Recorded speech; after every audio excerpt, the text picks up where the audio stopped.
ഐശ്വര്യത്തിന്റെയും ആഘോഷത്തിന്റെയും പൂവിളികളുമായി വീണ്ടും ഒരു ഓണക്കാലം കൂടി. ഏവർക്കും സിൻഡ്രല്ലയുടെ സ്നേഹം നിറഞ്ഞ ഓണാശംസകൾ. പാദരക്ഷകൾ, ഫാൻസി, കോസ്മെറ്റിക്സ്, ഗോൾഡ് കവറിംഗ് ആഭരണങ്ങൾ, ഗിഫ്റ്റ് ഐറ്റംസ് എന്നിവയുടെ അതിവിപുല കളക്ഷൻ ഞങ്ങൾ ഒരുക്കിയിരിക്കുന്നു. പതിറ്റാണ്ടിന്റെ പ്രവർത്തന പാരമ്പര്യവുമായി സിൻഡ്രല്ല നിങ്ങൾക്കൊപ്പം. സന്ദർശിക്കുക Cinderella, Pranamam complex, Choondi, Aluva.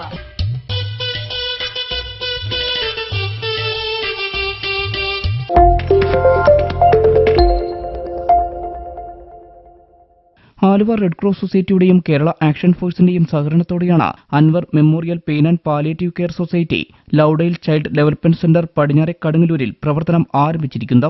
Autism, cerebral palsy, Down syndrome തുടങ്ങിയ വെല്ലുവിളികൾ നേരിടുന്ന 12 വയസ്സിൽ താഴെ പ്രായമുള്ള കുട്ടികൾക്കായാണ് സെന്റർ പ്രവർത്തിക്കുന്നത്. ചൈൽഡ് ഡെവലപ്പർ സെന്ററിന്റെ ഉദ്ഘാടനം മന്ത്രി പി രാജീവ് നിർവഹിച്ചു. എല്ലാ രാഷ്ട്രീയവും സാമൂഹ്യ പ്രതിബദ്ധതയാണ്. കക്ഷി രാഷ്ട്രീയം പിന്നെ വഴിതിരിയുന്നതാണ്. സാമൂഹ്യ പ്രതിബദ്ധതയുടെ ഏറ്റവും ലളിതമായ അർത്ഥമെന്നുള്ളത് ഒരാൾ മറ്റൊരാളുടെ പ്രശ്നം തിരിച്ചറിയുക എന്നുള്ളതാണ്. അപ്പോഴാണ് നമ്മൾ ഈ മനുഷ്യരിലേക്കുള്ള മാറ്റം യഥാർത്ഥത്തിൽ സംഭവിക്കുന്നത്. മനുഷ്യ ജീവിതം തെരഞ്ഞെടുക്കുന്നതല്ല, വന്നു വിടുന്നതാണ്. ജനിക്കണം എന്ന് നിർബന്ധിച്ച് ജനിച്ച ആരും ഭൂലോകത്തുണ്ടാവില്ല. മരിക്കില്ല എന്ന് എത്ര ഉറപ്പിച്ചു പറഞ്ഞാലും മരണം നടന്നിരിക്കും. ജനനം ആഗ്രഹിക്കാതെ വരുന്നതാണ്, ആഗ്രഹിച്ചാലും ഒഴിവാക്കാൻ കഴിയാത്തതാണ് മരണവും. അതിനിടയിലുള്ള ജീവിതം എങ്ങനെയായിരിക്കണം, അത് തിരഞ്ഞെടുക്കലിൻ്റെതാണ്. നമുക്ക് അവനവന് വേണ്ടി ജീവിക്കാം, മറ്റുള്ളവർക്ക് വേണ്ടി ജീവിക്കാം. അപ്പോൾ പലതരത്തിലുള്ള മനുഷ്യർ നമുക്ക് കാണാൻ കഴിയും. ഞാൻ പറഞ്ഞ രണ്ട് ഉദാഹരണങ്ങളാണല്ലോ.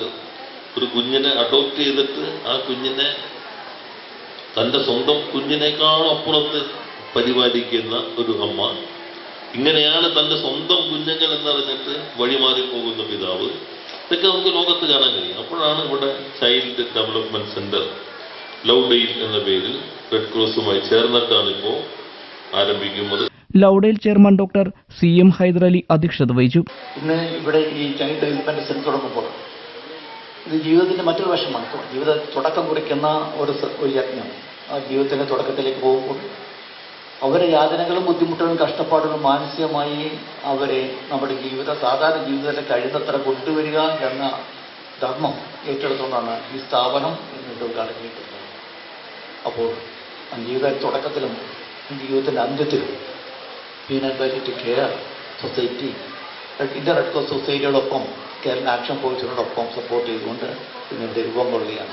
ഓക്യുപേഷണൽ തെറാപ്പിയുടെ ഉദ്ഘാടനം MLA അൻവർ സാദത്തും ബിഹേവിയർ തെറാപ്പിയുടെ ഉദ്ഘാടനം കടുങ്ങല്ലൂർ ഗ്രാമപഞ്ചായത്ത് പ്രസിഡന്റ് സുരേഷ് മുട്ടത്തിലും, സ്പീച്ച് തെറാപ്പിയുടെ ഉദ്ഘാടനം മുപ്പത്തരം ബാങ്ക് പ്രസിഡന്റ് VM ശശിയും, ഫിസിയോതെറാപ്പി റൂമിന്റെ ഉദ്ഘാടനം Indian red cross society chairman രാധാകൃഷ്ണനും, സെൻസറിംഗ് റൂമിന്റെ ഉദ്ഘാടനം പത്മശ്രീ ഡോക്ടർ ടോണി ഫെർണാണ്ടസും, സ്പെഷ്യൽ എഡ്യൂക്കേഷന്റെ ഉദ്ഘാടനം IMA മധ്യകേരള പ്രസിഡന്റ് ഡോക്ടർ ശോഭനയും, സെൻസർ റീപ്ലേ ഏരിയയുടെ ഉദ്ഘാടനം തണൽ പാലിയേറ്റീവ് ജില്ലാ പ്രസിഡന്റ് ജമാൽ പാനായിക്കുളവും, അഡൽട്ട് ഫിസിയോതെറാപ്പിയുടെ ഉദ്ഘാടനം കേരള വ്യാപാരി വ്യവസായി ഏകോപന സമിതി സെക്രട്ടറി AJ റിയാസും നിർവഹിച്ചു.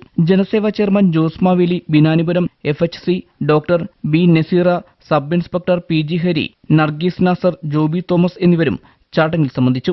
ചടങ്ങിൽ ലൌഡയിൽ പ്രൊജക്ട് ഡയറക്ടർ EA അബൂബക്കർ സ്വാഗതവും EA ബഷീർ നന്ദിയും പറഞ്ഞു.